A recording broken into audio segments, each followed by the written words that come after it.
Salut, c'est Virginie Grimaldi. Je suis super heureuse de vous retrouver encore une fois pour un épisode de Cahiers de brouillon. C'est un podcast dans lequel je vais recevoir des gens qui écrivent parce que je me suis dit que les conversations qu'on a à chaque fois qu'on se croise peuvent être intéressantes pour d'autres personnes parce qu'elles sont aussi passionnantes que drôles. Parce que je crois qu'on a tous un petit grain quand on écrit. Donc je vais recevoir des romanciers, des scénaristes, des humoristes, des paroliers. Et j'espère que ça vous plaira. On se retrouve un lundi sur 2 sur toutes les plateformes. Et je vous souhaite une très bonne écoute. Mon invité du jour est un alchimiste. Il transforme les épreuves en rire et l'intime en universel. On pourrait aussi dire qu'il est Jésus parce qu'il multiplie les rires, comme les pains. Je suis moins sûre de celle-là. J'aime bien.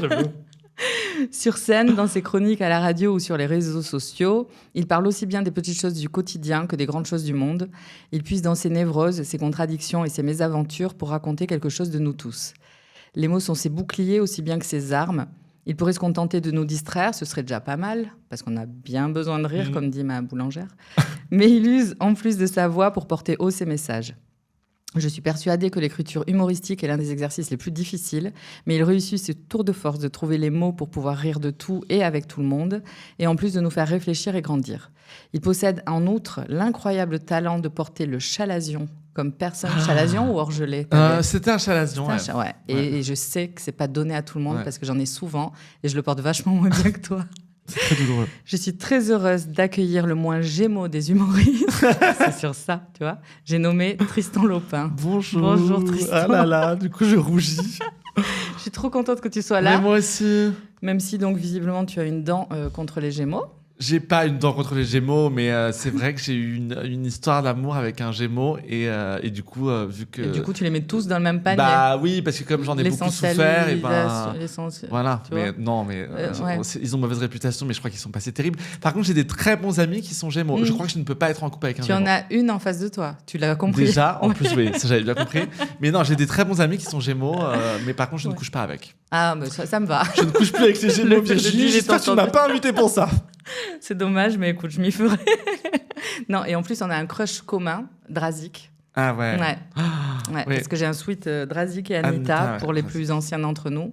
Bah, pas tellement les plus anciens. Non, parce qu'on a 10 ans d'écart et tu connais. Ouais, je connais. Après, j'avais des grandes sœurs, mais je regardais Art Like a Ravi. Ah ouais. Avec elle, mais évidemment, c'est la base. Série. Je pense qu'elle a très mal vieilli. Je suis retombé là-dessus à la télé et c'est vrai que bon, après c'est les trucs un peu, tu sais, les doudous. Donc moi je trouve ça cool. Comme Friends, il y a des choses hyper problématiques, mais on le regarde avec les yeux de l'amour. Mais c'est toujours drôle quand même. C'est hyper drôle. Et puis même les trucs problématiques, ça me va avec eux. Bah on les voit moins en fait parce que j'imagine que pour des gens qui ont qui 15-20 ans aujourd'hui, oui, j'imagine que pour certaines de mes nièces, c'est des trucs qui passent. J'avais vu un reportage sur des jeunes plus jeunes que nous qui découvraient Friends et ils étaient outrés. La grossophobie, le sexisme, c'est chaud. Bah, j'imagine. Ouais. Mais bon, c'est vrai mais qu'on le regarde. On ne peut plus rien dire, c'est incroyable. C'est terrible, vraiment. Ce monde a trop changé. Bon, allez, retour en arrière. L'enfant que tu étais, est-ce que tu as des souvenirs de toi petit en train d'écrire ? Autre chose que des leçons, quoi. Bah, j'ai des souvenirs de moi écrivant des rédactions. Ouais, et t'étais bon ? J'étais plutôt bon en rédaction. Inventer des histoires, j'aimais bien ça. En vrai, écrire pour moi ou petit, tu vois, dans ma chambre, pas tant. J'ai plus le souvenir de beaucoup dessiner. C'est vrai ? Ouais, j'aimais beaucoup dessiner. Ah, tu t'exprimais. Ouais. Et j'étais plutôt bon en dessin d'ailleurs. Ah oui ? Ouais. Par contre, je me souviens aussi avoir écrit, mais plutôt à l'adolescence. Ouais. Avoir écrit sur l'ordinateur de la famille, mais des trucs plutôt deep. Ah oui, je croyais que tu écrivais des messages pour la famille. Non, laissez-moi tranquille. Non, un peu des trucs comme un journal intime. Ah ouais, des poèmes. Ouais, ou plus des pensées, ou des récits, quoi. Mais pas des trucs rigolos. Non. Ouais, bah non. Mais à l'adolescence, rarement. Non. Hein. Je sais pas, il paraît qu'il y a des gens qui sont drôles à l'adolescence. Ah ouais ? Putain, on est deep quand même. Hein. Ouais. Moi, j'écoutais en boucle, je sais pas si tu connais, mais une chanson de Cabrel, C'était l'hiver. Bien sûr. Qui parle d'un suicide tout de même. Ouais. Tu vois. Bah après Cabrel, il y a non, c'est rarement fun. Ouais, c'est pas. Ouais. C'est la Adèle de son époque. Oui, c'est ça. Et j'écrivais des trucs dans le même genre, des poèmes dans lesquels je criais ma peur de vieillir. Donc t'écrivais déjà petite. Oui.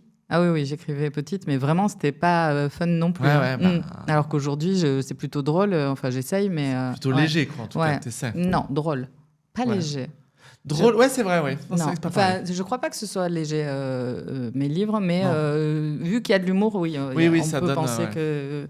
Mais bon, on s'en fout, oui, léger, drôle, on s'en fout. On est là pour toi.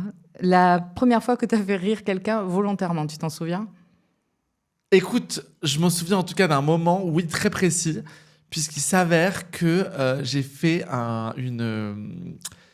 une colonie de vacances, la seule de ma vie, avec ma cousine quand j'avais genre 13 ans. Ouais, donc ado. Ado, c'était horrible. Ah ouais ? C'était horrible. C'était où ? C'était, je sais plus, c'était une colo de canoë-kayak. On dormait dans des tentes, enfin vraiment, rien n'allait. Les mecs étaient pas du tout sympas. Bref, et en plus, moi j'étais un garçon très timide jusque-là, vraiment un peu maladif et tout. Et je me souviens très bien qu'il y a eu ce moment un peu de bascule où j'ai senti que en fait le vase était plein.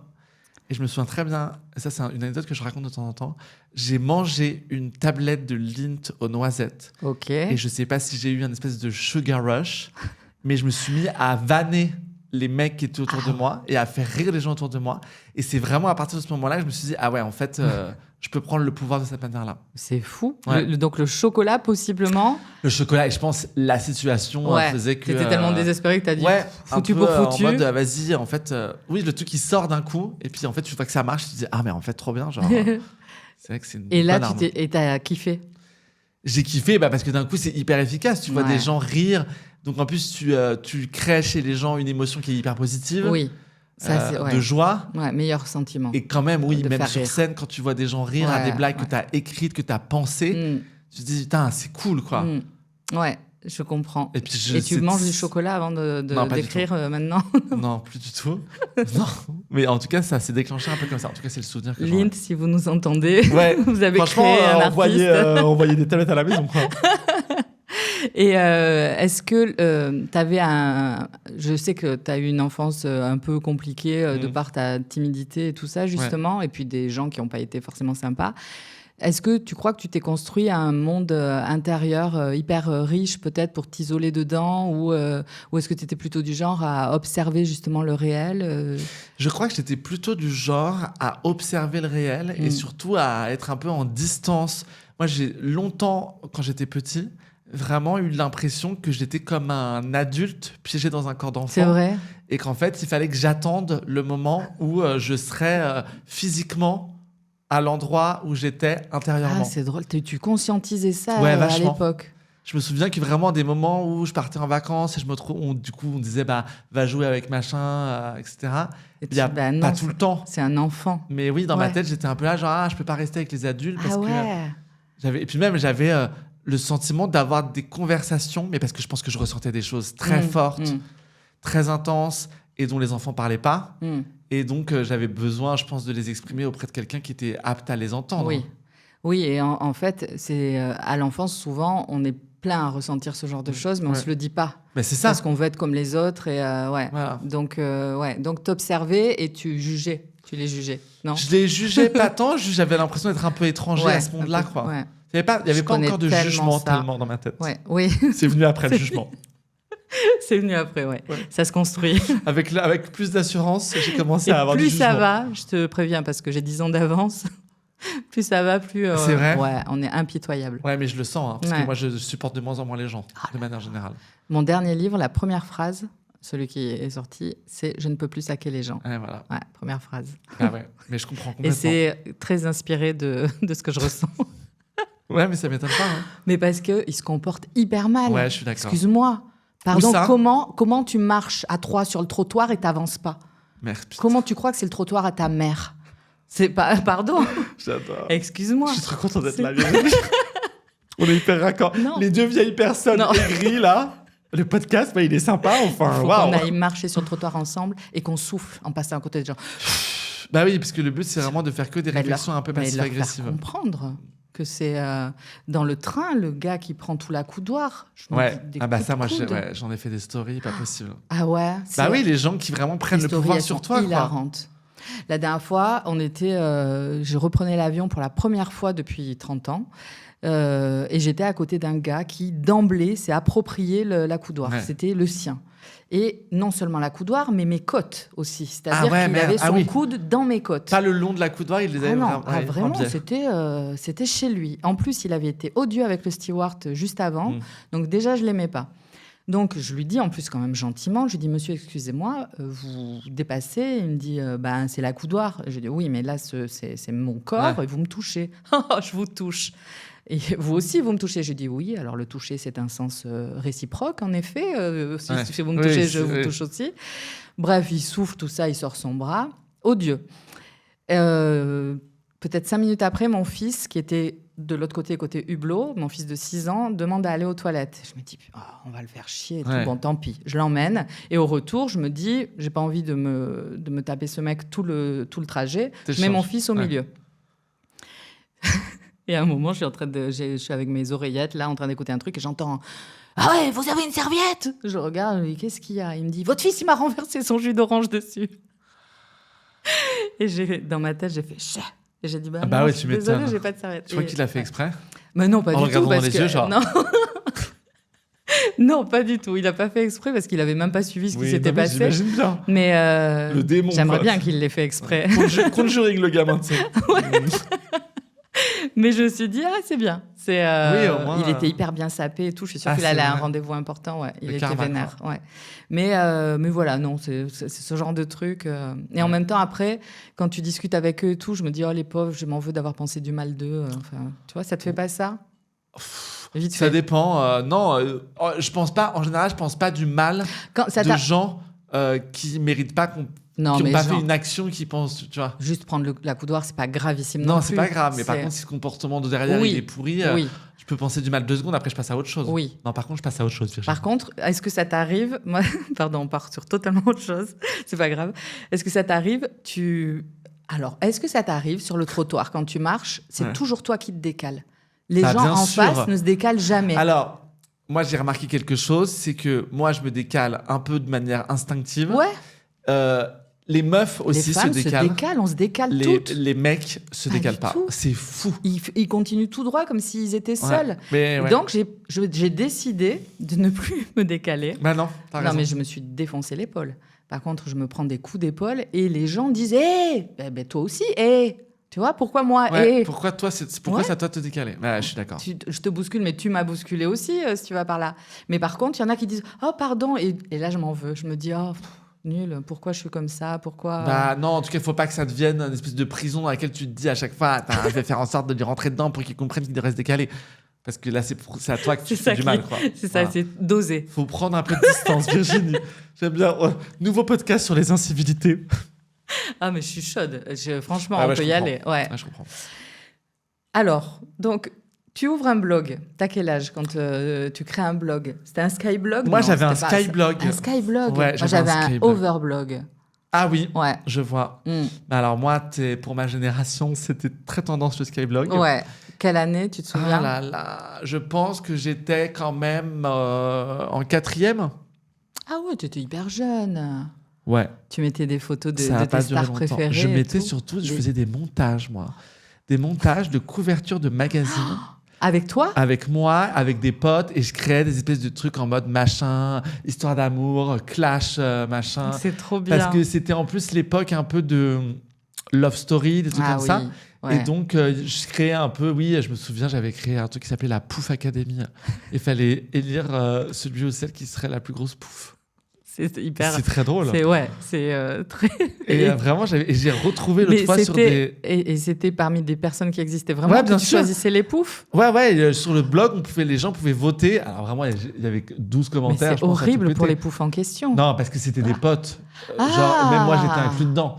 C'était genre ma meilleure pote, machin. C'était que des gens. Elle jouait le jeu. Ils jouaient le jeu. Ouais, les gens jouaient le jeu. C'était. Je ne sais pas été vu par des millions de gens. C'était pas genre tu prenais les meufs de ta classe et tu créais la Pouf Academy. Non. Ok, j'ai cru. C'était des gens en mode second degré. Et puis à chaque fois, la plus grosse pouf, c'était soit ma meilleure amie, soit moi. On avait vraiment envie d'être la plus grosse pouf c'était le Graal. De la Pouf Academy, bien sûr. Ok. Ouais. Oui. Et c'est ce blog qui portait un nom sympathique. Mais tu le sais ? Ouais. Monsieur Anus. Non. Je te promets, c'était un blog qui s'appelait Monsieur Anus. Je m'attendais pas. Je ne sais pas du tout pourquoi j'ai donné ce nom à ce blog, mais c'est terrible comme nom. Monsieur Anus, t'imagines? Ça n'a pas C'est-à-dire de que sens. j'imagine un anus avec un chapeau et des sourcils. Ouais, quoi, je sais tu pas, vois. ouais. Mais du coup, je te l'ai balancé alors que je te l'aurais pas dit. En fait, t'as prêché le faux pour savoir le vrai. J'ai un autre nom. C'est quoi? C'était comment j'ai montré ma culotte, mais c'est Alors- pas celui-là, c'est alors plus ça- tard, ça, je pense. c'est plus tard. Je suis désolée. Pas du tout. Si tu veux, on coupera. Non, c'est drôle. Oui, c'est très drôle. Le mets pas en extrait sur Insta. quoi, Non. mais, non, j'ai montré ma culotte. C'était une rubrique que j'avais sur un blog de potes. D'accord. Qui était un blog où j'écrivais une rubrique un peu genre dans l'esprit Sex and the City, etc. Ok. Et oui, Donc comment ouais. j'ai montré ma culotte? Ok, comment j'ai montré J'ai montré ma culotte et alors, je crois, un truc comme ça. Ouais. Ouais. Et En référence à Britney. Et donc, bah oui.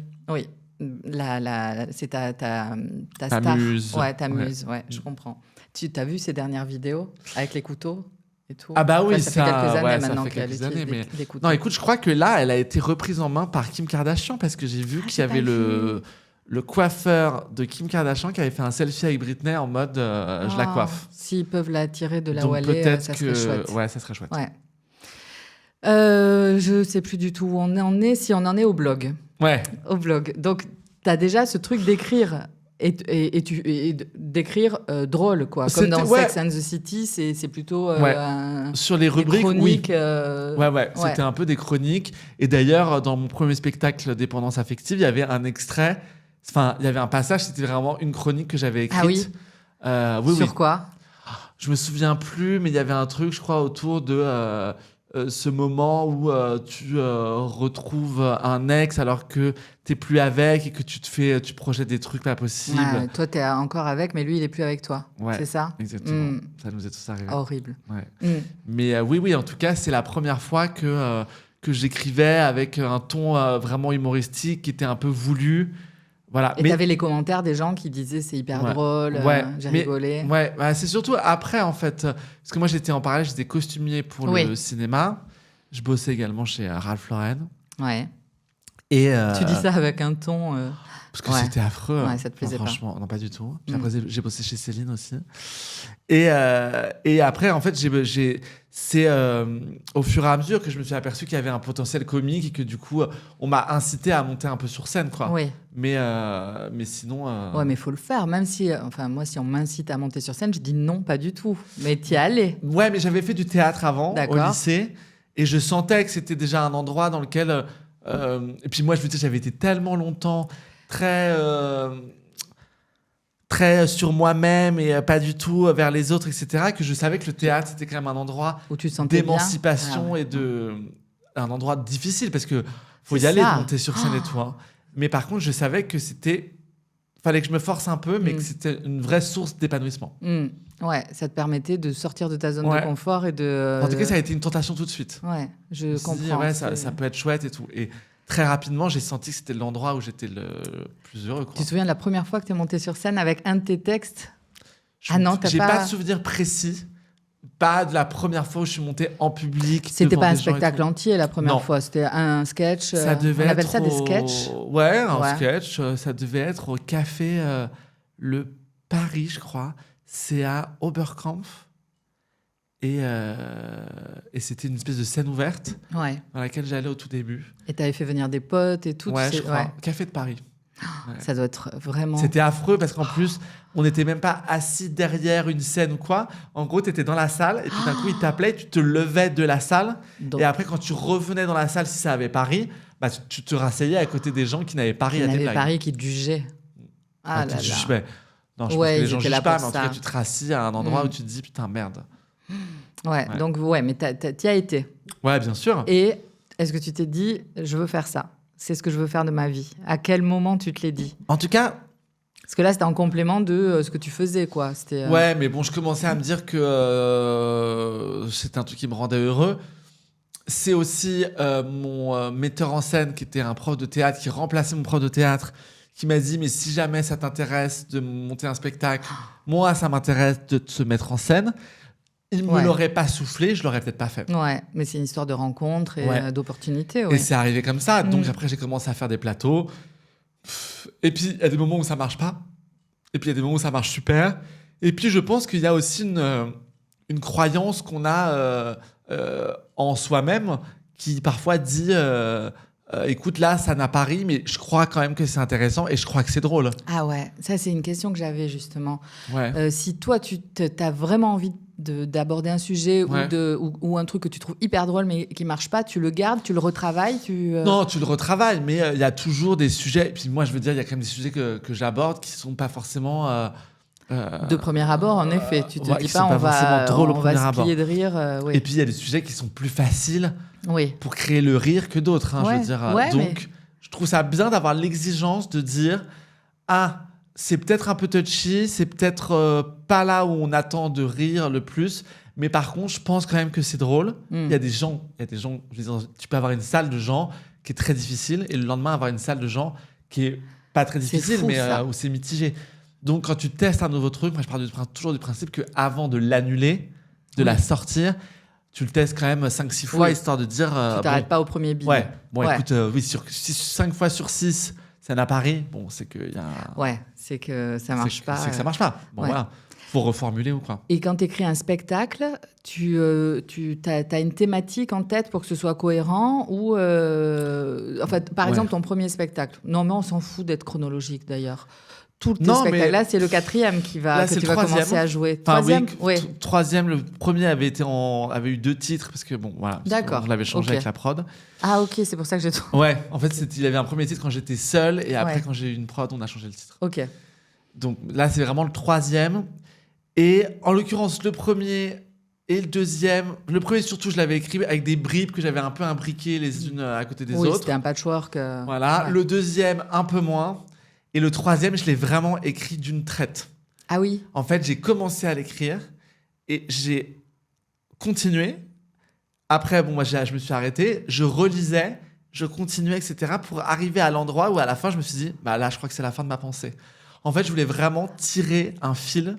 C'est génial. Je savais où je voulais aller. Ouais. Mais en tout cas, je voulais vraiment tirer le fil pour que ça soit déjà le plus facile à apprendre, le plus fluide pour les gens, parce que moi, je déteste... quand je regarde un spectacle, me dire dis donc la transition, je la vois.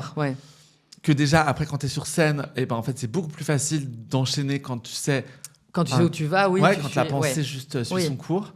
Et donc celui-là vraiment je l'ai écrit du point A au point B. Tous les jours t'écrivais ou pas tous les jours, mais en tout cas à chaque fois je relisais. Et tu repartais de là où tu t'étais arrêté. Ouais. Ou alors je modifiais. Donc c'est comme écrire un livre en fait. Là, tu l'as écrit comme on écrit un livre, quoi. C'est une histoire. Ouais, t'écris comme, t'écris comme ça. Ouais. Alors que les précédents, c'était plus des sketchs par-ci par-là. Le premier, en tout cas, c'est sûr, c'était des sketchs. Le deuxième, oui, parce qu'il y avait quand même des endroits. Il y avait vraiment des trucs que je voulais raconter. Ouais. T'essayais peut-être de laisser des respirations plus légères entre des sujets plus lourds. Oui, et puis en plus le deuxième, il commençait avec un sketch sur le viol que j'ai vécu. Ouais. Donc après, j'étais là, il faut quand même une respiration. Donc Puis il parlait de dépression. Enfin, c'était un peu noir. Ouais. Donc je me disais, il faut un peu alterner pour que les messages puissent passer, mais que les gens se disent pas, plombant de ouf, quoi. Ouais. On est venu rire. Ouais, voilà. Donc... Mais justement, toi, t'attends d'avoir le recul nécessaire pour parler des épreuves que tu as vécues ou tu vas pendant, par exemple, la dépression. Est-ce que tu as attendu d'en être sorti ou est-ce que tu t'es dit, vas-y, j'en parle maintenant J'ai commencé à écrire quand j'étais un peu dedans. Enfin, non, j'en sortais quand même. Parce qu'en fait, j'ai commencé à écrire ce spectacle-là, le deuxième, pendant le Covid, pendant que j'étais en confinement seul dans mon 25 mètres carrés. Tu l'as vécu seul? Ouais, après 2 ruptures amoureuses et une grosse phase où j'étais vraiment pas bien. Moi, je me réveillais tous les matins en pleurant. Oh là là. Vraiment très, très dur. Et en fait, je crois que le Covid, c'était vraiment le moment où juste... Je me souviens très bien, mon père m'a dit, mais tu veux venir à la maison? Mes parents habitent à Paris, donc c'était pas très loin, etc. Et j'ai dit non, je crois qu'en fait, c'est un moment qu'il faut que je vive seul et il faut que je fasse le point. Et j'ai passé 2 mois tout seul. Et vraiment, j'ai pas triché et tout. Et franchement... T'as pas fait des faux... Pas du tout. Des faux trucs de sortie, ouais, parce que tu sentais que tu avais besoin de traverser... Et du coup, j'ai pris des notes, j'ai écrit... Et surtout, il m'est arrivé un truc improbable, c'est que j'ai une pote que j'avais vue quelques jours avant le confinement... qui fumait un peu de l'herbe, etc. Et j'allais à une soirée le samedi avant le confinement. Et je lui dis, tu veux pas me lâcher un petit pétard, machin et tout, pour ma soirée et tout. Elle me dit, non, mais si tu veux. Et elle me fait une espèce de mini pochon, crème, un petit pochon d'herbe, quoi. Ouais. Et du coup, je me retrouve avec ça, alors que moi, je ne sais pas rouler, je ne fume jamais, etc. Et en fait, pendant le confinement, j'ai commencé à fumer. T'as trouvé des tutos pétards pour rouler? Ouais. Pas des gros trucs, tu vois, mais genre, j'ai dû fumer, tirer 3-4 lattes, 5-6 lattes tous les jours sur un petit pétard le soir. Franchement, Virginie, tu regarderas sur mon Insta à l'époque du confinement, il y a des vidéos, j'ai les yeux éclatés. C'est vrai, t'as les yeux quand je vois des vidéos que j'ai faites où je suis en train de triper avec des œufs sur lesquels j'ai mis des visages et que je leur raconte des histoires, je me dis, j'étais un peu foncé quand même. Aussi. Et t'as tout laissé? Et j'ai tout laissé. Ah ouais, t'assumes tout? Ouais. Non, mais c'est drôle. Non, mais c'est hyper drôle. Ça te défonçait à ce point, quelques petits... après, parce que t'es pas habitué. Ça fait 2 mois que t'es tout seul, je pense que tu deviens un peu dingo aussi, quoi. Ouais. Puis tu lâches prise, en fait, t'es juste là... c'est comme dans Seul au monde, là, avec, où il parle à son ballon. Ouais, c'est ça. C'était les œufs, c'était ça. Oui, et puis en plus, tout le monde était un peu dans ce truc-là, donc je pense que tu tires un peu le fil de cette espèce de folie que tout le monde est en train de vivre, mais en fait, j'en peux plus d'être... J'ai fait un recueil après pour une asso. J'écrivais tous les jours un cher mamie. J'écrivais à ma grand-mère pendant le confinement. Et il y avait les soirs où je le faisais pas. Les gens disaient mais on attend. Et moi aussi, c'était mon échappée, tu vois. Vrai. Parce que en plus je suis hypochondriaque, donc évidemment je devenais folle quoi avec cette maladie qui tuait tout le monde. C'était parce qu'on savait pas au début. Donc j'étais hyper flippée. Et donc tous les jours j'écrivais un truc drôle en racontant je sais pas, plein de trucs du quotidien d'un condamné à rester chez soi.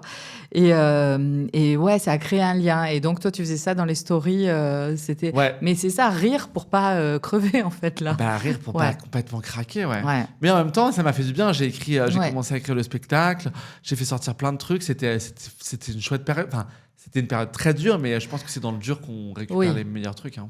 Ouais, je crois. Et puis, je crois qu'il faut passer par des phases comme ça pour les accepter, surtout. Faut accepter la pluie pour, non, mais surtout, pour faut pas voir le soleil. En fait, je crois que la pluie, elle arrive... Lutter contre, c'est la reculer un peu, quoi. Elle te mouille quand même. Autant au moment où elle arrive, dire, là, on a ça des va images pas quand même. On est hyper... on devrait écrire un livre de philosophie. Mais tu en écris déjà, Virginie, des livres. De philosophie, oui. Pas de philosophie, mais bon. Pas vraiment. Oui, est-ce qu'il y a des techniques? Parce que l'écriture d'un sketch qui va être joué, ça doit répondre sans doute à une mécanique particulière. J'avais une fois, il y a très longtemps, j'avais entendu, je crois que c'était Malik Bentala, mais genre il y a 10 ans peut-être, qui disait que il y avait des trucs en 3 étapes, là, qu'il fallait faire rire 3 fois ou je sais pas quoi. Est-ce que toi, tu suis des règles comme ça ou est-ce que tu écris juste, c'est instinctif? Alors, c'est assez instinctif. Après, je trouve que quand je relis, je me dis toujours, là, peut-être que ça manque un peu d'une petite blague. Donc, les règles, je trouve que c'est un peu chiant parce qu'en fait, du coup, je trouve qu'il y a une espèce de mécanique et un automatisme qui fait que ça finit par se voir. Il y a un peu des techniques d'écriture. Christine Bérou, une humoriste, je connais, qui avait écrit un ou plusieurs livres d'ailleurs, je crois, autour de ça. Et il y a des techniques. Après, je pense que les techniques, on peut s'en servir, mais il faut aussi avoir un clown à soi, s'en affranchir, parce que sinon, on voit les grosses ficelles et c'est comme pour tout. Et puis sinon, tout le monde se ressemble, en fait. Exactement, mais c'est comme l'écriture d'un film. L'écriture d'un film, on dit toujours que tous les quarts d'heure, il doit se passer un truc, que tu as le midpoint, que tu as... Pour le livre, c'est pareil. On nous dit qu'il faut un cliffhanger à la fin de chaque chapitre et tout. Exactement. Bon, c'est des règles qu'on ne suit pas forcément et qu'on n'a pas... chacun a sa propre voix. Donc, exactement. Par contre... Toi, tu as une voix très singulière en plus. Voilà, mais ce qui n'empêche pas... En fait, le tout, c'est... Si tu as un ton propre à toi, à ton univers, etc., au moins, ces effets-là d'écriture peuvent être un peu estompés. Moi, je pense que... je me dis pas, là... je vais utiliser genre une analogie ou là je vais faire ci, là je vais faire ça. Je pense que c'est, moi ça vient comme la pensée. C'est assez instinctif, quoi. En fait. C'est un truc. Et tu te fais confiance quand tu te relis, tu ressens quoi? T'as envie de crever ou tu te dis non, parfois je me dis que c'est un peu trop écrit. Parce que j'aime bien les trucs qui sont. En fait, j'adore les gens qui choisissent bien leurs mots, qui prennent le temps de la réflexion, qui sortent pas un terme qui est pas le bon. Il faut que ce soit juste. Voilà, j'aime bien quand c'est juste. Donc parfois c'est un peu écrit, Je me souviens très bien parce que quand je faisais des rédactions ou des dissertations au lycée, etc., les profs disaient que c'était trop délayé. Ah oui? Que c'était un peu... Ok. Voilà, je pouvais aller plus vite à l'essentiel. Mais oui, enfin, je choisis mes mots. Donc, je sais plus pourquoi je disais ça. Ouais, moi non plus, j'ai oublié la question. J'ai oublié la question. J'ai un TDAH. Mais en tout cas, oui, je trouve ça intéressant de prendre le temps, quoi. Non, c'était sur la mécanique. Est-ce qu'il y a une mécanique? Est-ce qu'il y a une technique? Il y en a. Non, c'était pas ça. Bah si, la question de base, c'était ça. Est-ce qu'il y a des techniques? Oui, il y en a. Je pense qu'il faut pas c'était s'attacher. qu'est-ce que tu ressens quand tu te relis? Est-ce que tu as confiance en ce que tu écris ou Ouais. Eh ben, j'ai confiance en ce que j'écris. Parfois, je me dis, je pense que ça pourrait être plus drôle et peut-être j'attends un peu, je relis. Tu te vois le jouer j'imagine que quand tu écris, tu le joues tout de suite à voix haute. Ouais, en fait, que je le lis. Oui, quand je le lis, je me dis oui. Ouais. Ça doit être assez facile de défaire ça quand c'est très écrit, de le rendre plus parlé. Et en même temps, si tu veux dire le mot juste, c'est pas évident. Il faut trouver un juste milieu. Et après, bon, ça reste de la comédie. Enfin, je veux dire, tu joues un texte que tu as pensé toi, mais qui parfois c'est aussi un peu un personnage, les traits sont tirés, donc le but c'est quand même de l'interpréter. C'est pas juste de dire je vais en faire une conférence, jouer sur scène, c'est aussi interpréter un propos, quoi. Oui, et justement, quelle est la part selon toi du texte et de l'attitude de l'humoriste? Toi, parce que tu as aussi dans ta gestuelle et tout quelque chose qui a un potentiel comique assez fort, tu vois, et en même temps qui est hyper touchant, je trouve, donc tu cohabites avec les deux. Mais quelle est la part comme ça de l'importance du texte? Je crois que c'est fondamental. Mais, parce que si tu fais juste des gestes... Il y a des gens qui le font. Il y a des gens qui le font très bien. Tu as des gens qui sont des clowns. Il y avait Courtemanche à mon époque. Je ne sais pas si tu te souviens de c'était un Québécois. Alors, ça me dit un truc. Ouais, c'est vieux. Mais surtout, par exemple, aujourd'hui, quelqu'un qui peut-être peut faire extrêmement rire sans être... dans le texte tout le temps, c'est Monsieur Fraise. Ah ouais.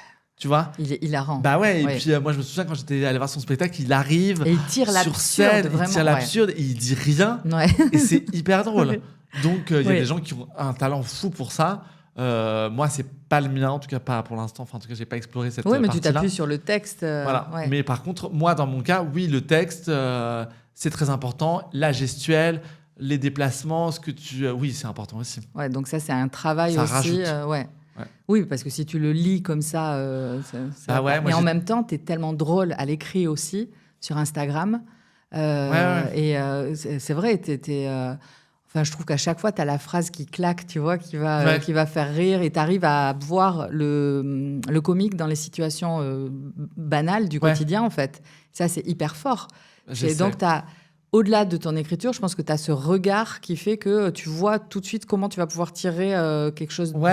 C'est un regard, et puis je pense que c'est un angle aussi. Ouais, c'est l'angle. Tu vois, c'est l'angle qui fait qu'il y a une certaine partie de la population qui aime me suivre, qui aiment venir me voir en spectacle parce que c'est un angle qui leur correspond. Oui. Comme il y a tout un tas de gens qui diront, tous les gens sur les réseaux sociaux qui disent c'est censé être drôle. Moi, ça me fait pas rire du tout. Dans leur prisme, ce n'est pas comme eux, ils fonctionnent, donc ça ne leur parle pas. Mais c'est dur parce que l'humour, c'est quelque chose d'hyper personnel et je crois d'hyper clivant. C'est fou, comme s'ils étaient en colère que tu les aies pas fait rire alors que tu voulais les faire rire. Ouais.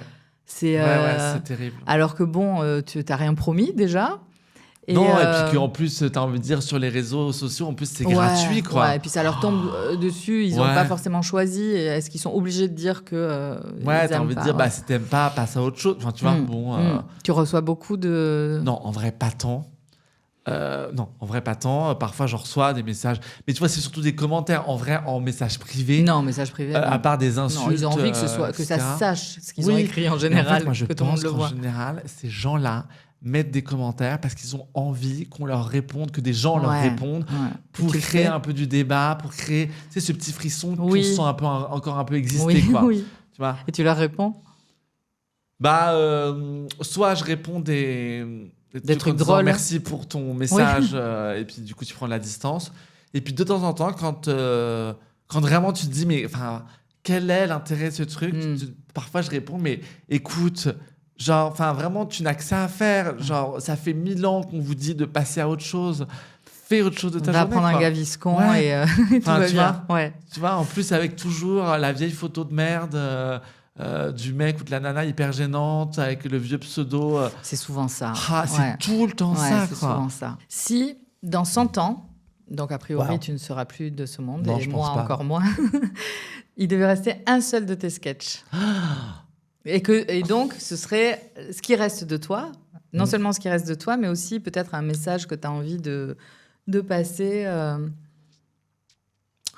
Bah écoute, pour l'instant, en tout cas, j'ai envie de dire que c'est le sketch sur mon viol. Ouais, bah oui. Parce que je crains que ça soit quelque chose dont il faille toujours parler. Voilà, que j'espère qu'on est peut-être en train d'essayer, on est en train d'essayer, nous, d'essayer de faire bouger les choses. Ouais. Est-ce qu'on va être aidé? Je l'espère, que les choses vont bouger, mais il y a quand même tellement de travail à faire, de mentalité à faire bouger, que je crois que j'espère pas, mais en tout cas pour l'instant j'aurais envie. Il risque d'être encore utile, et de faire rire à la fois, parce que tu arrives à faire rire avec ce sujet-là, c'est quand même un tour de force. Hein. Ouais. Mais en tout cas, oui, je pense que c'est celui-là. Ouais, ok. Quand tu écris, au fil de l'écriture, là, par exemple, ton dernier spectacle, celui qui va sortir, donc il s'appelle Partez devant, je vous rejoins. Partez sans moi, je vous rejoins. Je m'étais dit, fais pas l'erreur. Moi, c'est Virginie à peu près. Est-ce que pendant que donc, t'as mis combien de temps à l'écrire en tout?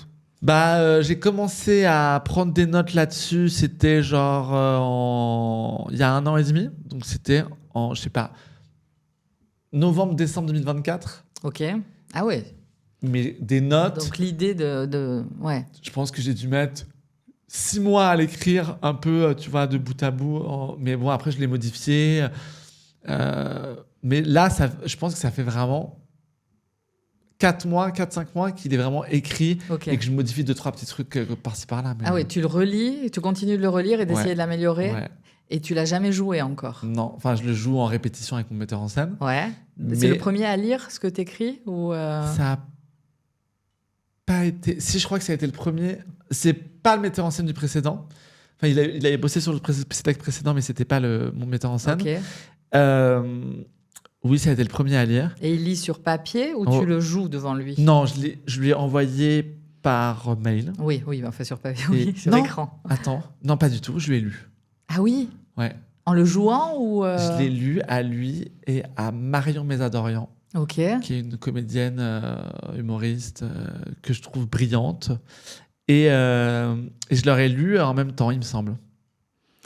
Et tu ressens quoi quand tu livres pour la première fois un truc que tu as écrit qui était jusque-là hyper personnel? C'est un moment très fort parce que quand même, tu attends le retour des personnes qui sont en face de toi. Ouais. Que tu es en train de délivrer un truc. En plus, moi, j'écris toujours des choses qui sont quand même très personnelles, qui sont très ancrées dans mon intime, etc. Donc, tu as peur que ça soit un peu loupé. Et en même temps, il y a aussi la satisfaction de dire « Ah, écoute, j'ai mis du temps à écrire, à choisir les mots. » Oui. En tout cas, c'est satisfaisant de voir que quand même, ça a du sens. Oui. Voilà. Quand tu le lis devant quelqu'un, tu te sens investi. Et, tu te dis en tout cas, ça existe. J'y ai mis du cœur. Même s'il y a des choses à retoucher, que voilà, évidemment. Tu te dis, c'est sincère. Et t'écoutes leur retour? Enfin, j'imagine que oui. Si les gens à qui je le fais lire avant de jouer le spectacle, j'écoute leur retour. Ouais, parce que sinon, ça sert à rien. Ça te blesse parfois si les retours sont négatifs sur un truc auquel tu crois très fort, toi? Et est-ce que tu les écoutes toujours? Ouais.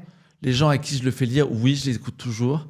En vrai, franchement, ça a jamais été trop compliqué parce qu'on m'a jamais dit. Ça a été plutôt positif. Ouais, c'est quand même plutôt positif en général.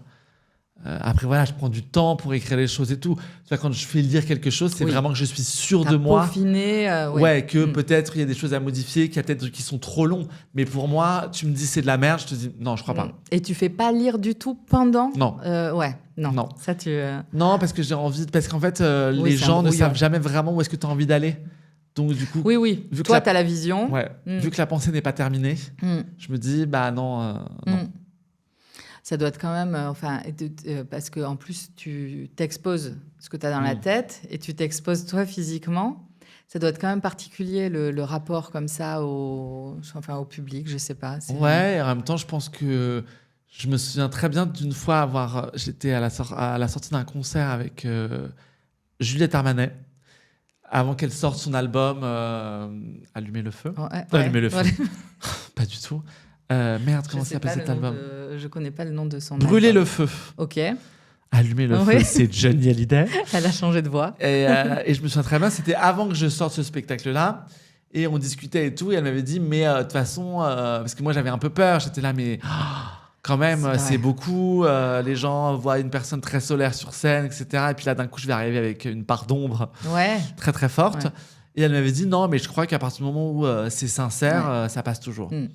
Et en fait, je crois que oui. J'en suis persuadée. Ouais, je crois aussi. Et j'ai le sentiment aussi que plus tu parles de l'intime, plus ça touche les autres. Plus c'est universel. Ça, c'est un truc que j'avais entendu, mais qui se vérifie vraiment à chaque fois. Souvent, quand je termine un bouquin, je me dis, j'ai beaucoup trop puisé en moi et des choses très personnelles, très intimes, et parfois des anecdotes et tout. Donc, je mets beaucoup de fiction autour, mais il y a vraiment des... Et je termine quasiment systématiquement en disant, ça va intéresser personne, parce que moi, c'est quelque chose qui me touche et dont j'ai besoin de parler. Mais ça va parler à personne, et c'est ce qui parle le plus. C'est étonnant à chaque fois. Et des petits détails, et les autres te disent, ça doit te faire pareil. Ah, ben, je suis pas la seule à penser ça. Ouais. Et c'est quelque chose que toi, est-ce que écrire l'acte en lui-même est thérapeutique, ou est-ce que ce qui est thérapeutique, ou est-ce qu'il n'y a rien de thérapeutique, mais ou est-ce que c'est thérapeutique de savoir que tu n'es pas le seul à ressentir ce que tu ressens et à penser ce que tu penses? Bah, c'est les deux. C'est-à-dire que pour le précédent spectacle, tu vois, quand j'ai écrit tout ça, c'était thérapeutique pour moi sur le moment quand je l'ai écrit. Et après, quand tu le joues et qu'à la sortie du spectacle ou sur Instagram, où tu reçois des messages où les gens t'expliquent que ça leur a fait du bien, qu'en fait, ils ont vécu ci, ils ont vécu ça, et que pour une fois, quelqu'un en parle avec un prisme différent que du côté un peu larmoyant et fataliste, etc. Oui. Et tu te dis, en fait, tu te dis c'est terrible parce qu'on est très nombreux. Oui. Donc ça, c'est terrible. Et en même temps, tu te dis, c'est super que j'ai pu faire voir les choses un peu différemment à des gens qui ont vécu des drames comme ça. Oui, c'est ça. Et puis toi, t'es pas seul, quoi. Tu vois. Alors, toi, chacun pas le seul. vit à sa manière, évidemment, et de mais façon t'as très l'impression solitaire. que, quand les gens applaudissent à la fin, qu'il y a une espèce de communion où on se dit, bon, en tout cas, ici, c'est un espace dans lequel, même si on n'a pas vécu ça, on sait s'écouter, quoi. Et c'est quelque chose, c'est quelque chose donc de thérapeutique. Est-ce que tu crois qu'il y a des choses déjà plus faciles à dire avec humour, et est-ce que si tu enlevais l'humour, est-ce que tu aurais envie d'écrire autre chose aussi?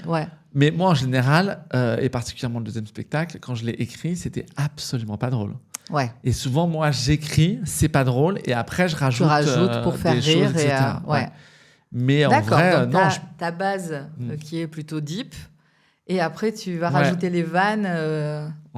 Enfin bon, les vannes, elles viennent un peu comme ça aussi. Tu vas t'autoriser un jour à écrire quelque chose de juste sombre et... oui, si j'en ai... Oui, parfois, j'y pense. Et on m'a déjà contacté, je veux dire, des maisons d'édition. Pour un livre, et tout. J'en avais écrit un, mais qui était un peu sur le registre de sur l'humour. les ex, ouais. Ou le psy, non, ma psy préfère mon ex. Ma psy préfère mon ex, oui, c'est ça. Il y avait les deux dans le titre. Et on m'a contacté pour écrire un truc plus sérieux, etc. Mais...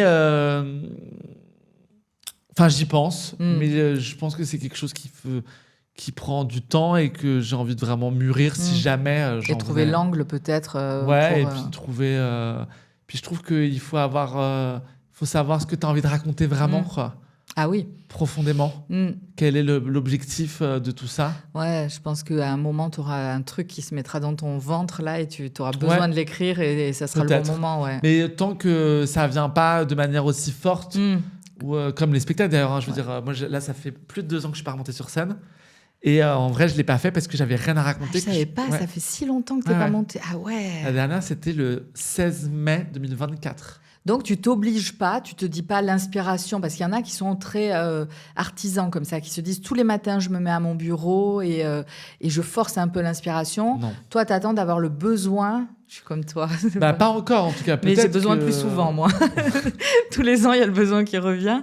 Mais oui, tu t'attends que, que ça te brûle les doigts, que tu aies ce bouillonnement. Après, moi, j'avais enchaîné pendant 10 ans en tournée entre les deux spectacles. J'ai pas eu de pause, en fait. Tu avais envie de prendre des vacances. Donc, j'avais aussi un peu envie... Et tu arrives à te vider la tête, vraiment, à avoir la tête vide, à pas transformer tout... Non, mais non. Pas du tout.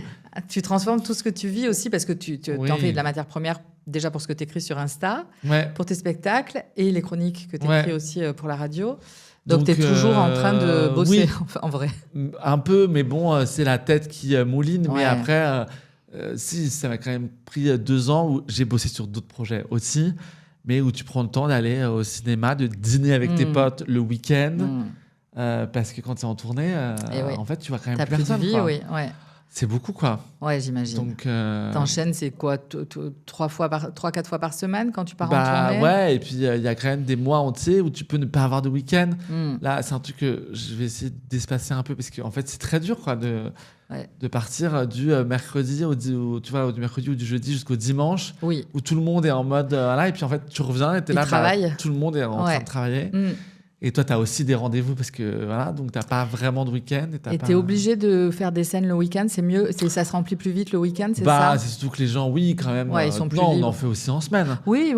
Mais bon, forcément, c'est sûr qu'il y a des endroits dans lesquels les gens, ils ont plus. Je parle pas des grandes villes, où les grandes villes, les gens sortent un peu tout le temps, etc.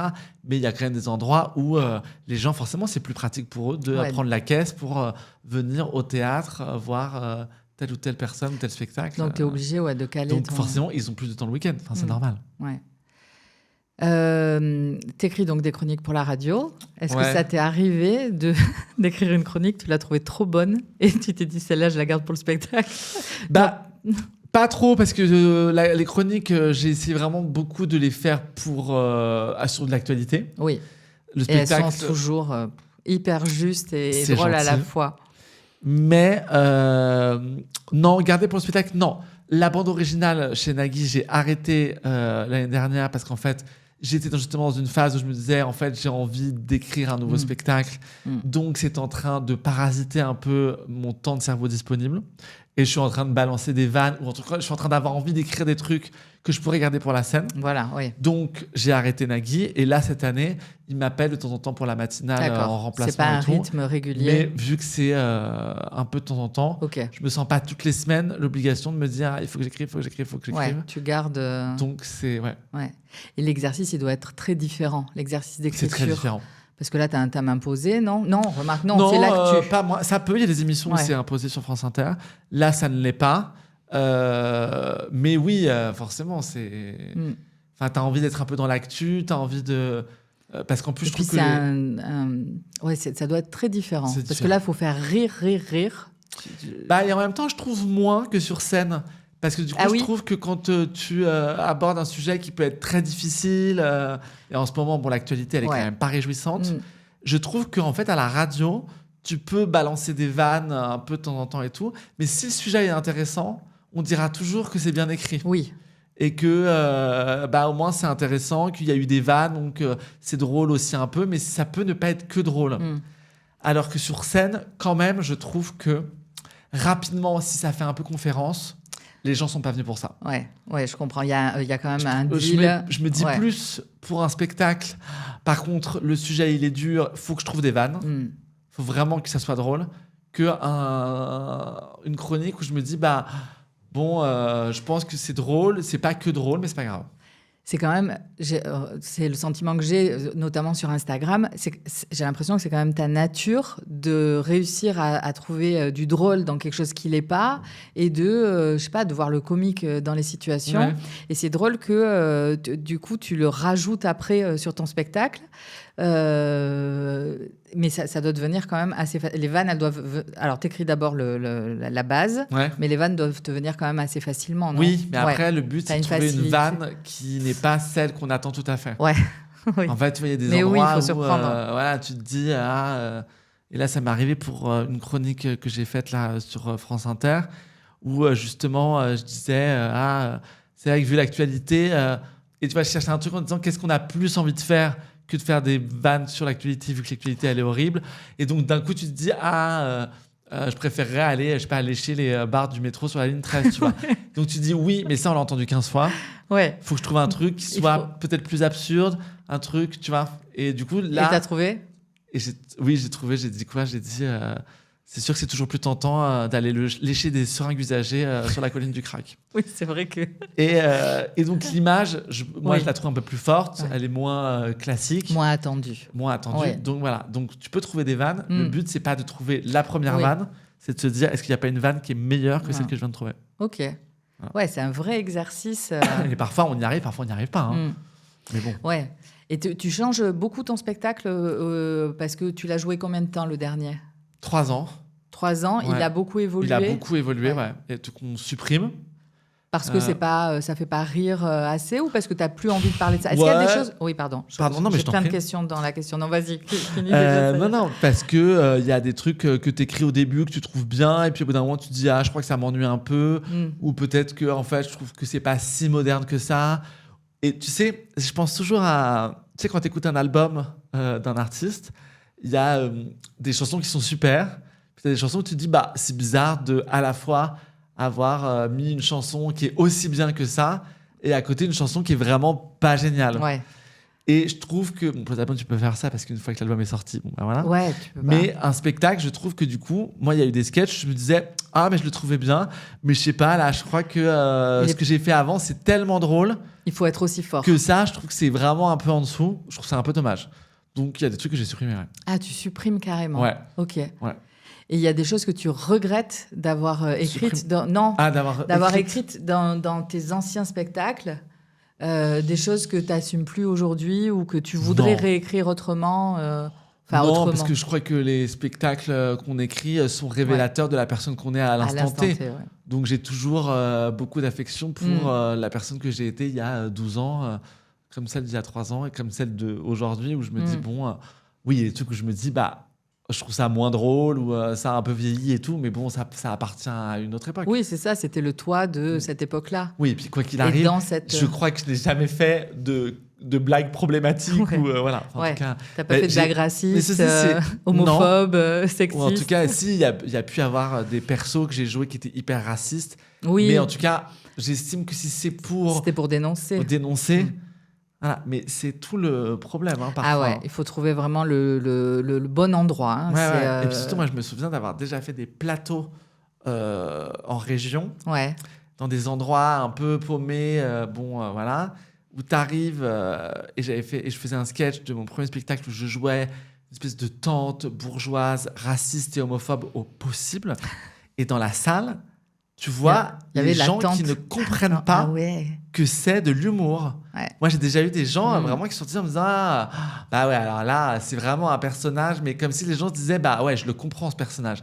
Alors que justement, le but, c'est pas que tu le comprennes, le but, c'est que tu te dises que ça va trop loin. C'est vraiment, on n'a pas tous le même humour et je crois qu'il y a vraiment, il y a des gens qui, le second degré, ne savent pas le lire. Enfin, vraiment, le l'ont pas et puis qui prennent tout au premier degré. Ouais. Ah ouais, pas de seconde degré. C'est terrible. Mais je sais, mais je les juge pas parce que j'ai des personnes proches de moi qui ont un trouble autistique et qui n'ont pas de second degré. C'est une des caractéristiques parfois de ce trouble. Ouais, bien sûr. Mais j'essaie de pas les juger parce que ça m'arrive de juger quand je reçois des commentaires parfois alors que j'ai fait du second degré. Je suis effarée et puis je me dis mais en fait on n'y a pas tous accès quoi. Non, c'est vrai. Dur. Après, il y a juste des gens qui sont premier degré. Oui, et puis il y a des gens qui sont cons. Ouais, et puis des gens qui n'ont vraiment pas d'humour et tout. Quoi. Oui. Mais oui, il y en a. Oui, mais ça doit être déstabilisant. Attends, j'avais encore une question sur... Oui, est-ce qu'il y a un sujet sur lequel tu as très envie d'écrire, mais tu n'as pas encore trouvé l'angle et sur lequel tu écriras probablement un jour ou non, pas tant. Et des choses que tu t'empêches d'écrire pour protéger des gens ? Non, alors non, parce que non, vraiment pas. Les sujets sur lesquels je veux pas écrire, c'est les sujets sur lesquels je sais que je maîtrise pas le... Oui. Voilà. Ouais. Que tu sais pas si tu sauras... Ouais, en fait, je veux vraiment pas... J'ai tendance à penser, à juste titre, que ayant une audience, ayant des gens qui me suivent, des gens qui viennent me voir en spectacle dans des grandes salles, etc., je trouve quand même qu'on a une responsabilité et que si je dois défendre un propos, il faut que je sois irréprochable et calé et que je sache de quoi je parle.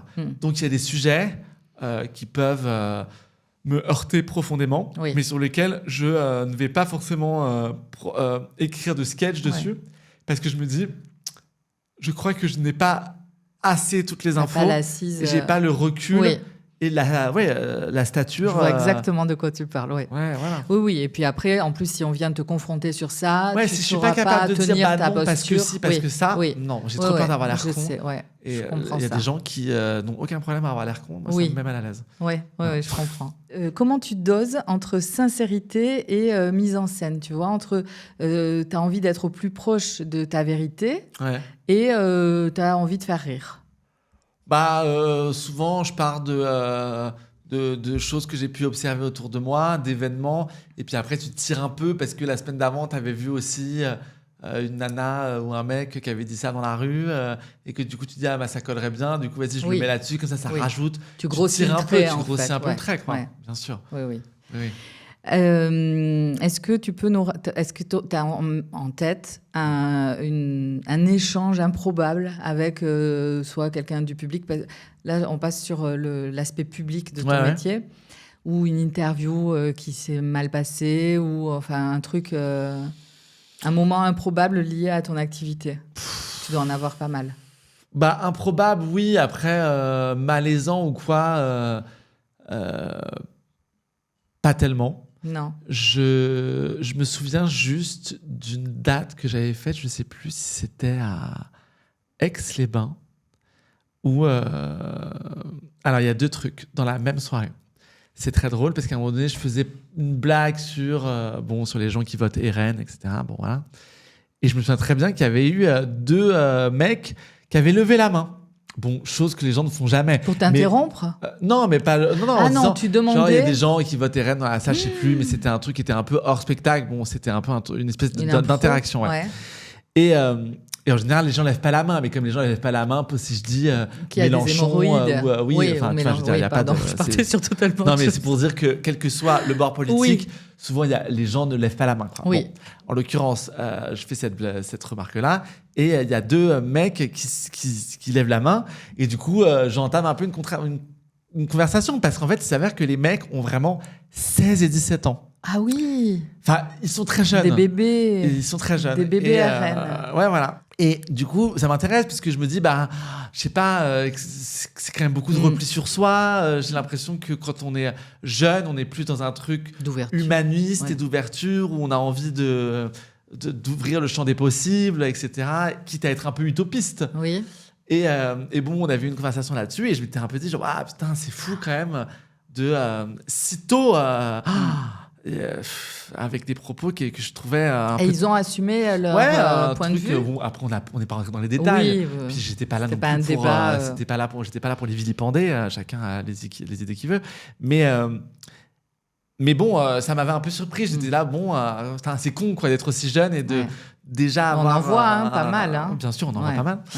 Et voilà. Et dans la même soirée, dans mon spectacle, je faisais une blague...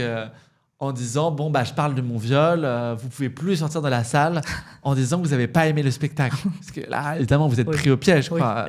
Forcément, je suis forcément une belle personne. Voilà. Et je disais, c'est comme personne n'a jamais dit qu'il n'aimait pas Grégory Le Marchal. C'est impossible. Je veux dire, c'est pas possible. Je vois venir le truc. Et en fait, à la sortie du spectacle, je fais la dédicace, etc. Et il y a une meuf qui arrive et qui me dit, je suis la sœur de Grégory Le Marchal. Et trop mignonne, parce que moi, du coup, évidemment, c'est absolument pas une blague contre Grégory Le Marchal, c'est juste une blague sur le fait de dire, en fait, évidemment, il y a des choses sur lesquelles on ne peut pas dire qu'on n'aime pas. Non. Voilà, c'est juste de la bienséance. Et voilà. Et du coup, je lui dis, ah là là, j'espère qu'il n'y a pas eu de problème, etc., avec cette blague-là. Elle m'a dit, non, pas du tout, etc. Et là, vraiment, quand tu vois tous les gens qui sont premier degré, qui n'ont pas d'humour, et je veux dire, c'est quand même son frère qui a eu une histoire, bien, et elle qui a trouvé ça drôle, parce qu'elle a compris. Et je me suis dit, c'est cool. Ouais, c'est cool. Ça, c'est vraiment c'est chouette comme. Je me souviens très bien, j'étais là, et puis hyper très bien. T'as dû te sentir super mal au moment où elle t'a dit, en fait, avant de comprendre qu'elle avait ri. Ouais, en fait, je me suis pas senti mal parce que moi, dans ma tête, c'est pas méchant et j'oserais pas du tout faire une blague méchante sur. Voilà. Il y a un vrai propos derrière, c'est ce qu'on disait quand il y a des propos qui sont un peu de l'humour noir. Oui. C'est parce qu'il y a un sujet. Et en l'occurrence, tout de suite, mais d'ailleurs, j'ai même pas eu tellement peur parce qu'elle était toute sourire. Oui, t'as vu tout de suite j'ai vu tout de suite que c'était OK. Elle te l'aurait pas dit, elle se serait levée, elle serait partie peut-être. Ouais, ça arrive des gens qui partent comme ça pendant le spectacle? Pas tant. Ouais. Non, c'est déjà arrivé, après, oui, j'imagine que. Tu les vilipendes? Non, ça dépend du moment du spectacle. Si, ça a déjà pu arriver. Genre, par exemple, qu'on parte au moment où j'ai pu faire le sketch sur le viol. Ah oui. Peut-être que l'information, elle est surtout au début de l'exploitation du spectacle, où peut-être les gens n'étaient pas au courant. Je dis, bon, je comprends que si tu peux avoir un petit coup de chaud si jamais c'est quelque chose qui te parle, etc. Même si, évidemment, je parlais de mon expérience à moi et je ne généralisais pas parce que je ne me serais pas permis. Mais par contre, si... quand t'as des gens qui sortent après parce que parfois les gens ont envie de pisser ou j'en sais rien. Et j'avais déjà fait la blague à des gens en disant bah putain, quitte à sortir peut-être avant c'était plus judicieux. J'ai fait une crise d'angoisse pendant un spectacle. Ouais. J'ai pas osé sortir, j'avais peur de me faire afficher et donc j'ai fait ma crise. J'ai claqué des dents, j'étais comme ça, j'ai pas osé me lever et sortir. J'avais peur de me faire afficher et je crois que je serais tombée dans les pommes si c'était arrivé. Pouvoir sortir. Mais j'ai pas osé. Non, parce qu'en plus, quand même, sur scène, t'es face à quelqu'un qui, quoi qu'il arrive, tu vois, par exemple, tu te lèves, même si moi je fais une blague en disant tu vas faire pipi, tu dis non, je fais une crise d'angoisse, désolé. Et que juste tu files, parce qu'en fait, t'es en train de... la personne, elle va pas aller te chercher dans non, j'ai le hall. assisté à un spectacle où une personne était partie et elle s'est fait vraiment défoncer par l'humoriste. Et... Tu me diras après qui c'était. Oui. Avec plaisir. Et après, le mari de la dame est revenu et en fait, elle faisait une espèce de malaise cardiaque ou un truc comme ça. Donc, mais vraiment, tout le monde a ri d'elle et tout. Enfin, c'était assez... Je crois que j'ai ri aussi sur le coup jusqu'à comprendre que... ça allait quand même un peu loin. Non, c'était pas... C'était un peu méchant à un moment. C'est devenu un peu méchant. Mais bon... Donc, des questions un peu bizarres, parce que j'ai une théorie très personnelle et je crois qu'elle se vérifie encore plus chez les humoristes. C'est que quand on écrit, on est forcément un peu cinglé, fêlé, tu vois, qu'on a un petit grain. Et donc, j'ai des questions pour mesurer la grosseur de ton grain. Ok, j'adore, très bon. Si je regarde, tu utilises ChatGPT ? Oui. Si je regarde tes échanges avec ChatGPT, qu'est-ce que je vais trouver ? C'est horrible. Qu'est-ce que tu vas trouver ? C'est plus des trucs de taf en vrai. Ah non, alors ton historique Google. Mon historique Google, tu vas trouver des trucs un peu de mec hypochondriaque. Ah ouais. Ouais. Et j'ai des questions sur ça. Ouais, ça, c'est juste pour me rassurer. Ah ouais. Franchement, je pose des questions parfois à Google. Terrible. Ouais. Des trucs de merde. J'ai toujours l'impression que je vais mourir d'un cancer généralisé. Oui. Ouais, ça, c'est assez terrible. T'en as eu beaucoup déjà. Hein. Moi, j'ai eu plein d'AVC, des cancers. J'ai eu 3 fois la maladie de Charcot. Non, mais c'est terrible. Hein. Terrible. Terrible. C'est ça. On s'en défait pas en plus. Hein. C'est un peu raide, ouais. Mais bon, j'essaie de prendre du recul. Hein. Oui, mais c'est vrai que. On en rigole. En ce moment, tu vois, j'ai mal au lombaire. Je me dis, c'est mes reins. Hier, par exemple. Alors, non. En fait, les lombaires sont pas au même endroit. Je l'ai su il y a pas très longtemps. C'est pas le même endroit. Les reins, l'organe, c'est un peu plus haut. Et donc, ça ne procurerait pas une douleur dans les lombaires. Oui, mais parfois j'ai mal là aussi, un peu au niveau des reins. Mais bon, parfois j'ai des problèmes de reins. Fais une échographie. Non, mais j'en ai fait une, j'avais eu des cailloux, etc. Mais après, tu vois, je me dis, bon, ça se trouve, en fait, j'ai un cancer du rein. Oui, ça peut. Voilà. Mais tu n'aurais pas mal aux deux. Aux deux reins ? Oui. Ouais, mais j'ai mal que d'un côté. Ah, oh là là. Mais bon. Non, c'est peut-être probablement un truc de posture sciatique ou. Ouais, non, mais bien sûr. T'as des semelles, ils font des semelles là pour. Non, mais je me fais rapidement des nœuds au cerveau pour plein de petits trucs. Je comprends. Justement, question suivante. Non, en plus, tu vois, j'ai mal de l'autre côté. Tu vois. Ah, tu vois, là, t'es en train d'y penser, hein. Évidemment. Ça y est, on a braqué le focus dessus. T'es sous la douche, t'es en train de te laver tranquillou et tu découvres un nouveau grain de beauté. Qu'est-ce que tu fais ? Et que tu n'avais pas vu et qui est pas ouf. Il a une drôle de tête. Il est pas... Écoute, ça m'est arrivé il n'y a pas si longtemps, puisque je revenais de vacances Et en fait, je me suis dit... Au soleil. Ouais, au soleil. En plus, oui. Et ça peut être un cancer. Arrivé en 10 jours, là, comme ça. Je suis non, sûre que en t'as fait, pensé. Non, bah évidemment, j'y ai pensé. En fait, je me suis surtout dit, je l'ai regardé, je l'ai suivi genre les semaines d'après. Oui. Pour voir s'il avait grossi. Tu l'as pris en photo ? Non. Ah ouais, non, t'es pas si atteint. Moi, quand je trouve un nouveau grain de beauté, non, c'est même pire. Enfin, quand je trouve quoi que ce soit, dernièrement, je trouvais que mes gencives étaient très pâles. Ah bon, tes gencives ? J'ai demandé à mes proches, je leur ai montré mes gencives, je leur ai dit, vous trouvez pas qu'elles sont super pâles ? Et ils ont dit si, elles sont plus pâles que d'habitude. Comme si on voyait mes gencives tout le temps, tu vois. Donc, qu'est-ce que j'ai fait ? J'ai cherché dans mes photos des photos de gencives, de mes gencives, dans les mois d'avant pour voir si en effet... Ça n'a pas de sens. Aucun sens. Aucun sens. Et les grains de beauté, je fais ça. Quand je me trouve un nouveau grain de beauté, je cherche des vieilles photos pour voir si je l'avais déjà. Ouais. Non, moi, je cherche plutôt des liens pour justifier le fait que je suis malade. Genre hier, tu vois, je rentrais d'un verre avec un pote. Genre, il était pas tard, il était genre 20h30. Et je rentre chez moi et je me vois dans la salle de bain. Je me dis, putain, j'ai vachement bonne mine. Ah, et c'était pas normal. Et en fait, alors que je veux dire, tu peux te dire justement, j'ai bonne mine. Ouais. Mais comme j'avais un peu mal sur le côté là et qu'en fait, je me dis, c'est les reins, ça se trouve, c'est absolument pas les reins en plus, etc. Je me suis dit, mais ça se trouve, en fait, c'est lié au fait que j'ai un cancer du rein. Du coup, j'ai regardé sur Google et a priori, non, en fait, genre, si t'as un problème de rein, de foie, machin et tout, t'es plus jaune et t'as plus une mauvaise mine que ta bonne mine. Donc j'étais là, bon, en fait, peut-être ça va. Non, ouais. Non, mais je vois, tu cherches des liens. Est-ce que tu as déjà stalké quelqu'un ? Ou à quelle fréquence stalkes-tu les gens ? Franchement, je stalke pas les gens. Ok. Non. Tu regardes pas les gens qui étaient au collège ou au lycée avec toi, ce qu'ils sont devenus ça sur peut Facebook, m'arriver, mais... Oui, c'est pas une obsession. Pas du tout. Non. Et franchement, même... T'es ça, hein ? Des ex, j'ai pas du tout stalké. Non, franchement, je suis pas trop comme ça. Ok. Bon. Quelle est la chose la plus bizarre que tu fais quand tu es seule ?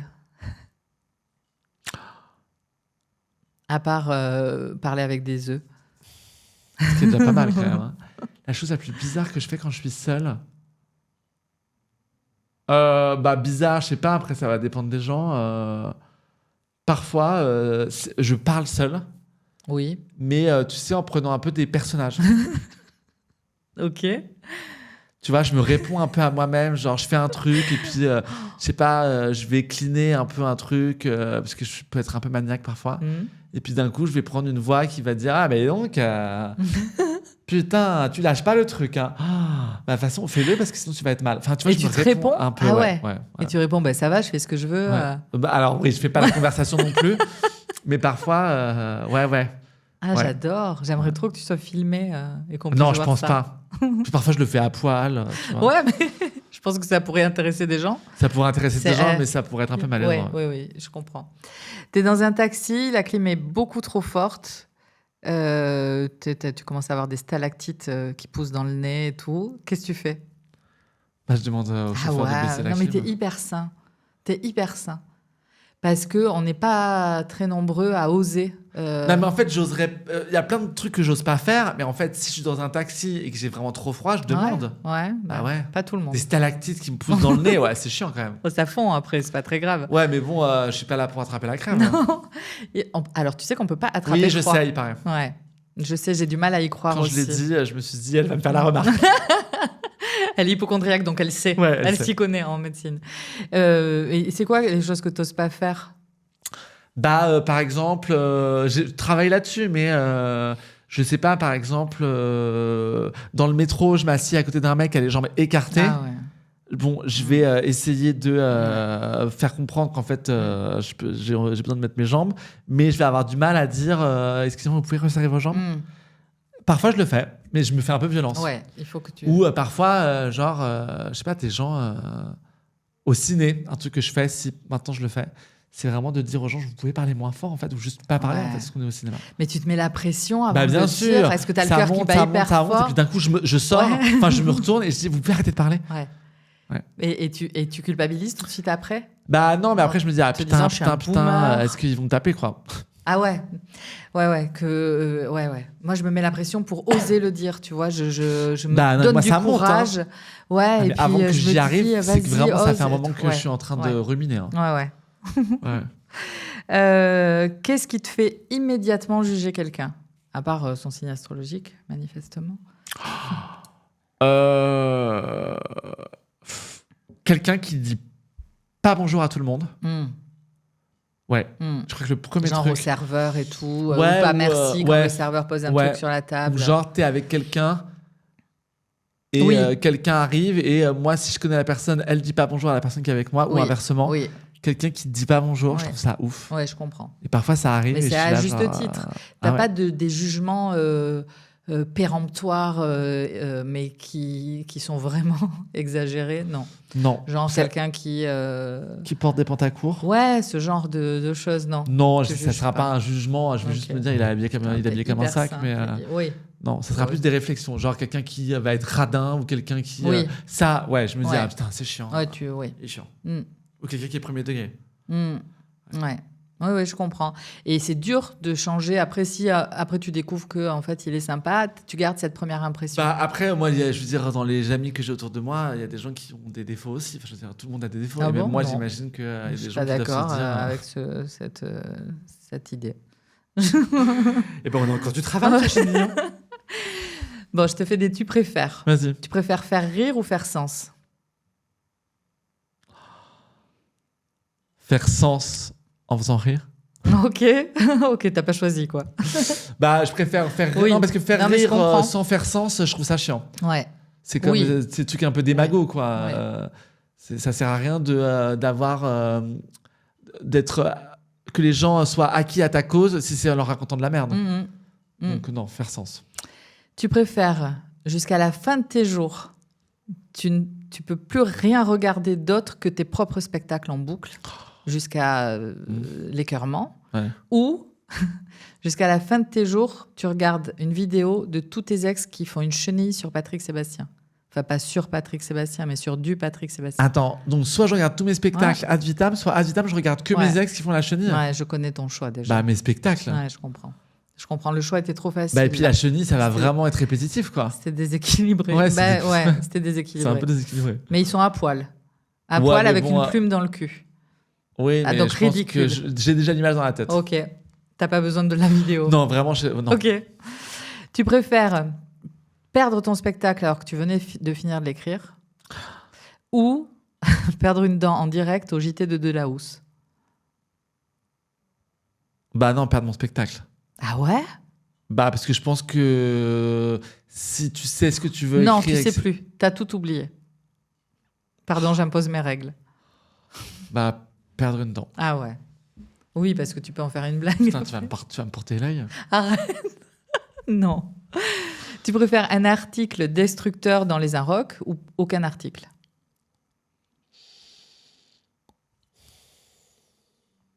Aucun article.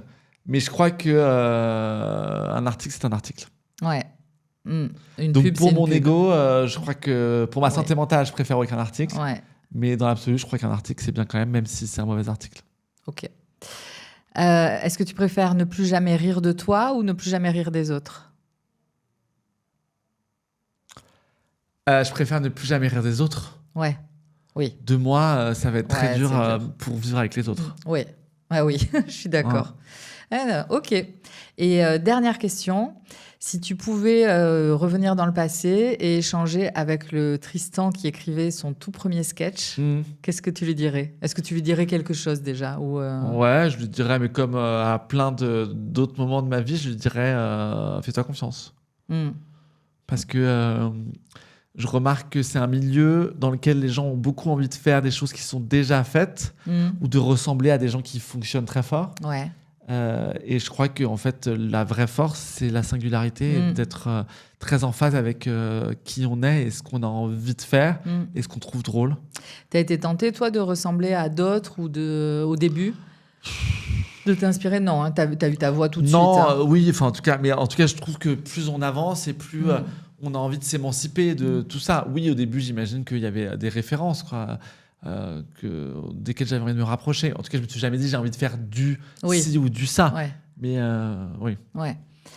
Est-ce que tu as une recommandation à nous faire de livres, spectacles, chansons Spectacle, je vous recommande vivement le spectacle de Marion Mésadorian, dont on parlait tout à l'heure, qui, je ne sais pas où elle joue, j'ai certainement tourné, je ne crois pas qu'elle soit à Paris en ce moment, mais elle va certainement revenir, qui est une fille que je trouve brillante, intelligente, avec de l'humour. C'est drôle sans chercher à provoquer le rire, c'est très rare, c'est fin. C'est pas de l'humour facile ou graveleux. Tu me donnes très envie d'aller la voir. Elle a un spectacle qui était sur Canal, je crois, ou je sais plus sur quoi, qui s'appelle Pépite. En tout cas, qui est normalement disponible en streaming, qui est brillant. Ok. Donc, regardez ça. Et ton actu, donc en août? Et mon actu, à partir du 27 août, en tournée, et à Paris, au Théâtre de l'Œuvre, du 23 septembre au 10 octobre. C'est vraiment... En vrai, c'est les toutes dernières places qu'on a vendues. Moi, genre 92%. Place à Bordeaux. Arrête, mais oui, tu m'avais dit. C'est en décembre, au Féminin. Oui. Trop bien. Ouais, c'est en décembre. On va en Suisse, en Belgique. Il y a plein de... Ouais, je pense que ça va être vraiment bien. Ouais, et c'est marrant parce qu'avant que t'arrives... Enfin, avant que j'arrive ici, j'ai eu Inès, une nana qui bosse avec moi à la prod, etc., qui avait lu le spectacle et qui m'a envoyé un message en me disant « Je viens de terminer le spectacle, c'est tellement drôle et beau. » Et du coup, ça m'a trop mis dans un état d'esprit où j'ai envie de retrouver les gens. Franchement, ça fera plus de 2 ans et j'ai vraiment hâte. Mais ce matin, j'ai regardé en me préparant l'interview que tu as fait chez Nova hier ou avant-hier, je sais pas, la récemment. semaine dernière. Et elle était ce matin sur YouTube et elle disait qu'elle avait lu le spectacle et qu'elle avait trouvé super. Donc, ça sent bon quand même. Ah, c'est cool. J'ai plein de belles choses. Merci beaucoup. Merci à toi, Virginie. Je suis trop contente d'avoir partagé ce moment avec toi. Moi aussi, c'était super. Et plein de belles choses avec ce spectacle. Toi aussi. Merci. Avec mon spectacle. Avec ton livre, avec les prochains livres, avec le podcast. Oh là là, quel enfer. Pourquoi je me suis lancée là-dedans? Mais c'est super. C'est très... Soutenez Virginie, écoutez, partagez, streamez fort. Merci beaucoup d'avoir écouté cet épisode. J'espère qu'il vous a plu et que vous avez passé un aussi bon moment que nous. Vous pouvez retrouver le podcast sur toutes les plateformes, en fait. Spotify, Apple Podcasts, Deezer, YouTube. Vous pouvez nous suivre sur les réseaux sociaux. Vous pouvez nous envoyer des messages, de l'amour, des commentaires positifs, de préférence. On essaiera de répondre à tout. Et je vous souhaite une bonne... journée, nuit, on fait ce que vous voulez. À chaque fois, je dis la même chose, mais on s'en fout. Je vous souhaite tout ce que vous voulez. Je vous dis à bientôt. Ciao.